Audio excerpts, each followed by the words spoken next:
অভয়া ক্লিনিকের পর এবার অভয়া ক্লাসরুম শুরু হয়েছে। মালদা মেডিকেল কলেজে অভয়া ক্লাসরুম চালু করা হয়েছে এবং পায়েল আমরা জানি যে অভয়া ক্লাসরুমে পড়াশোনা যাতে কন্টিনিউ থাকে সেই জন্য এই ব্যবস্থা নেওয়া হয়েছে। ধর্ণা মঞ্চেই জুনিয়রদের ক্লাস করাচ্ছেন সিনিয়র চিকিৎসকরা। জুনিয়রদের আর্জিকে স্বাগত জানিয়ে এগিয়ে এসেছেন রেসিডেন্ট ডক্টররাও।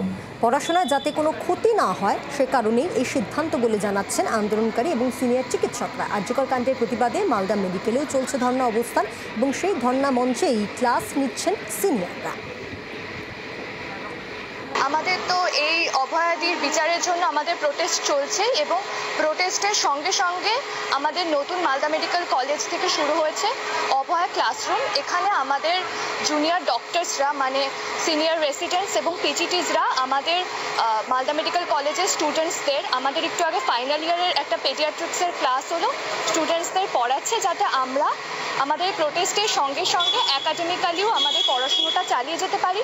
এবং এই ক্লাসেসগুলো আমরা কোনো লেকচার থিয়েটারে বা কোনো এসি রুমে বসে করছি না, এটা আমাদের প্রোটেস্টেরই একটা পার্ট এবং প্রোটেস্টের পার্ট হিসেবে আমাদের এই প্রোটেস্ট মঞ্চেই বসে আমরা ক্লাস করছি এবং আমরা এইভাবেই আমাদের প্রোটেস্টটা এগিয়ে নিয়ে যেতে চাই। আমাদের প্রোটেস্টের পার্ট হিসেবে আমরা এর আগে মালদা মেডিকেল কলেজের পক্ষ থেকে দুটো অভয়া ক্লিনিক করেছি।